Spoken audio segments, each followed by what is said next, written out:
You knew this day would come, so hold your bitch. All bets are closed, and fuck all these hoes. Cause it's been a long time coming, but I finally broke. Like an egg, yo, I ain't no joke. Like some uncut and motherfucking Kid Rock's to blame. Same game, same name, ain't a damn thing changed. Let me see. Right, like, okay, so what's the first? The ones wouldn't even be. Some things wouldn't even be in our songs. Like songs, something I did in my old band. I was in death metal bands forever, and it was our songs were like one big solo, all single picking stuff. So it'd be real fast. Stuff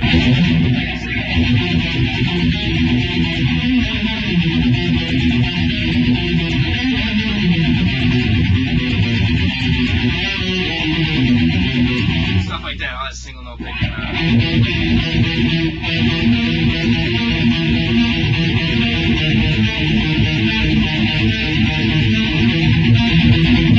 Stuff like that, or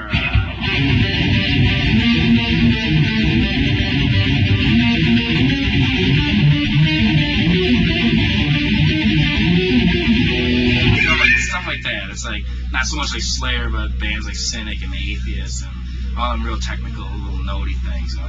To play it, for me to play it now, like that was probably half speed. Back in the day when I was 16, 17 years old, like, muscle like this, I get tendonitis, crack my elbow. And, you know, now stuff's a little bit easier. The bone.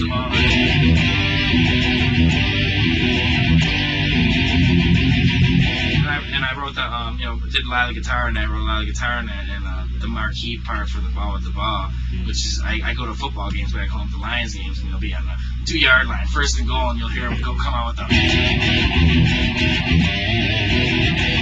I'll be like, that's me! You're playing me! There's 80,000 people here, and I'm the one that played that part right there. You know, we're watching a documentary on Michael Jordan, or, you know, you see Monday Night Football, you know. Over and over, I was just sitting back in the couch like, that's me! They're playing my shit, you know. Like, this was just really cool. It's really cool, and it's on TV, or people use that part everywhere. And it's nothing, you know. It's like when I wrote it, it was nothing. It's like if it's not you know, I'm like, that ain't no good. And Bob turned it into Kid Rock turned it into a great, you know, marquee part.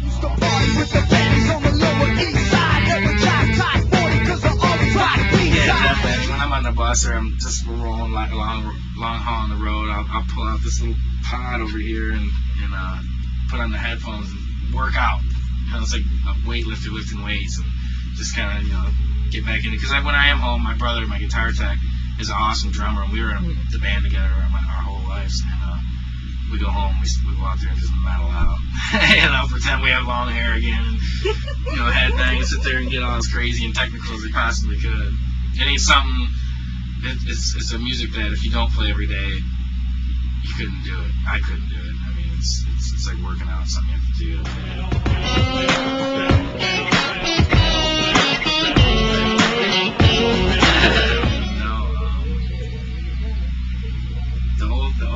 Right when that hair band music started coming out, I started fading over to the metal. So you come out,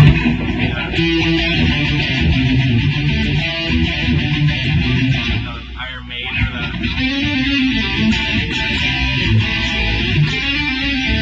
I was a big Kiss fan. Gin, stuff like that, old rock and roll, Kiss, Judas Priest, Maiden. Then I started getting into the Slayer and the Venom, and then Kid Rock came along. Put me in a Rat Man.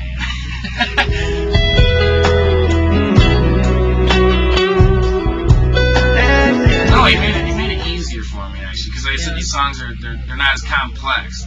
They're as far as the way they're put together, they are, but it's like I said, just having so many people in the band, I don't have to be able to do everything. You know, we got somebody for everything in the band. You know, they got me to make it heavy and crunchy. They got Kenny to make it technical and solo. They got Jimmy Bones to fill it up. And, you know, he's probably the most solid musician in our band. Stephanie, in the pocket drummer, just amazing drummer. Not because she's a girl, or not just for a girl. She's good for a girl. She's an amazing drummer. You know, everybody brings a lot of stuff to the table, and a lot of it gets turned down, a lot of it doesn't. And nobody's like, oh, you don't like my parts. You know, like it's not like that at all. But I've learned a lot off Kenny. You know, I got a lot of ear and a lot of feel off Kenny and that blues thing. I was always grinding, and Kenny's helped me to slow down and feel the guitar more than just play it. Kenny plays Kenny gets a lot of his tone off his fingertips. You know, he's that guy. If you're you're a little kid and you go into a music store and you want to buy this amp, and it's a little cheesy piece of junk amp, but if he plugged in, he could make it sound like a Marshall stack, and just wail, because he's got that feel. He knows where the band should stop and go, and he couldn't tell you how. It's just something you just have.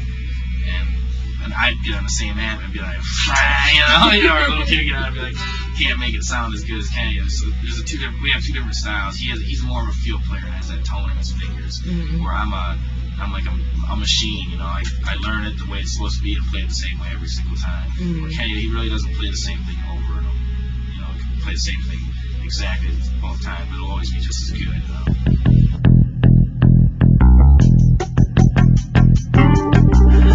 Since I've joined this band, yes, most definitely. I mean, you know, start listening to, trying to get that Kenny Olson feel, and that, you know, listening to blues riffs and doing little techniques like that off of him and Jimmy Bones, because it's still, being a musician, you watch these guys do it, and of course you want to be able to do it. So on your spare time, or it just comes out, I'll be playing one day and be like, man, where did I get that from? That's total Kenny Olson. Like, Kenny always does that.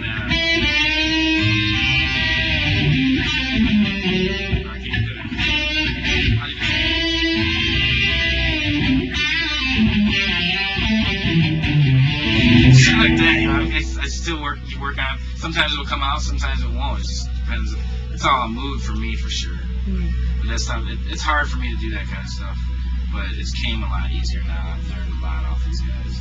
But it's not that I've sat down and they've learned it, taught it to me. It just comes to, you know, just from being around.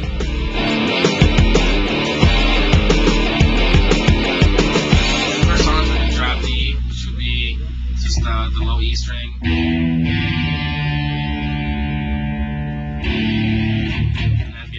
Cowboys A flat. I probably shouldn't give that secret away now. It's a whole different tune, so I have a separate guitar just to play Cowboy. Okay.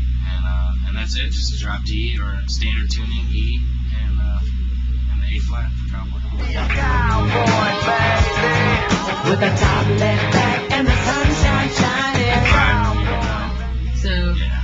And those are, but normally, like on a given show, like any given show, do you change a lot, or is there? I change guitars almost every song just because of, like I said, our songs are in drop D or E, and this set so happens to be the first song will be in E, the next one will be in D, and then E, and then D, and then there'll be two Ds. I'll get lucky, won't have to change.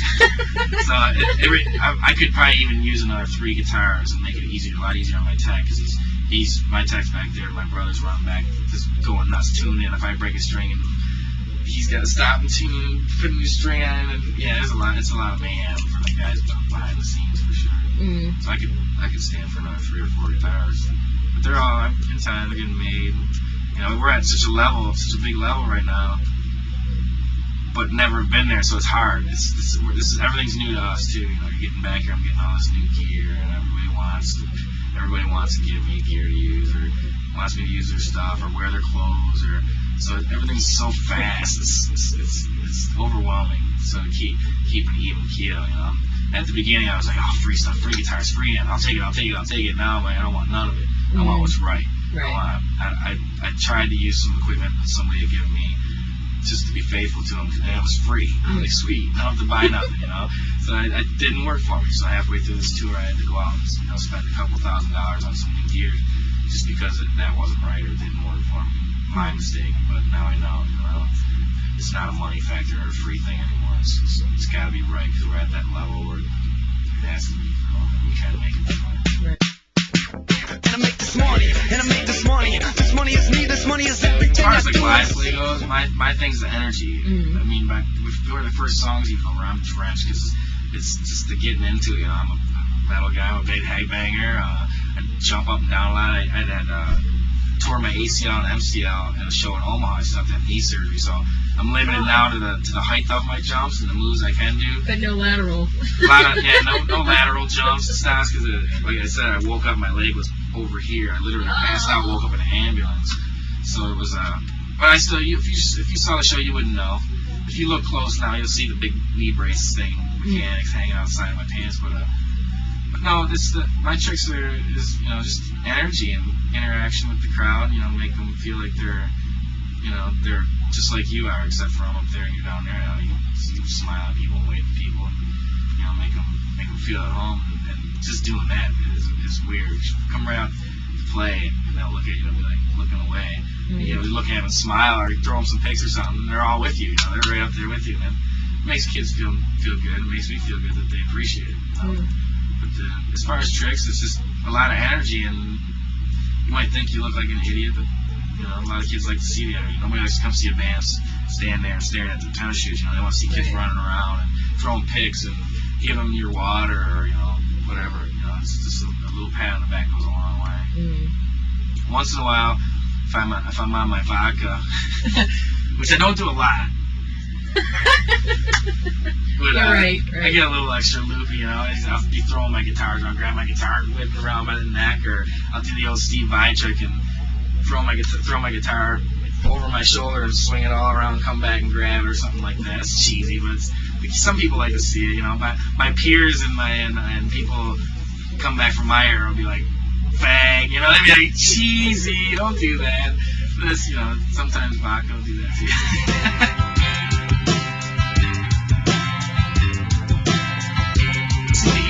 You always need the ear to play, but yeah, I know exactly what you're saying. Like Yngwie Malmsteen, one of the greatest lead players, boring though. Nobody wants to sit there and watch a guy sit there and solo. Like Jimmy Page, my perfect example I use all the time. Jimmy Page is a sloppy, drunk guitar player, but look the stuff the guy wrote. He can write. So I've always, and that's one of my think better gifts is being able to write a song and not being so technical and just being sound good. A good song is a good song. Like Kid Rock. Kid Rock's one of my favorite songs Kid Rock's ever did is My Name Is Rock, and it's 2 notes.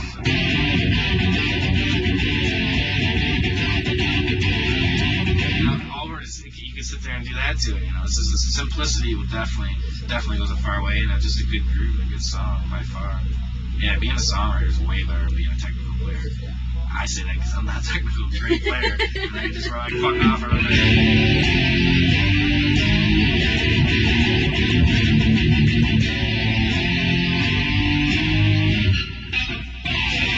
That's stupid shit. When we wrote that, I got on videotape and Kid Rock playing the drums and me playing the guitar just by ourselves, and I came up with that riff just screwing around.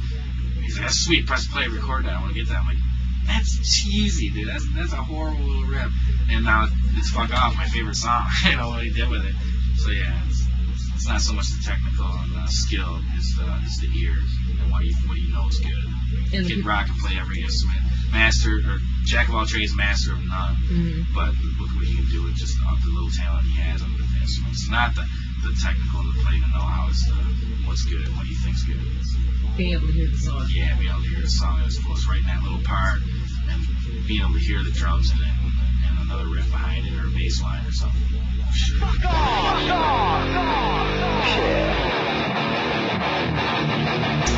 I can say is practice and persistence is gonna get you to wherever you want to go. You don't have to be the best player.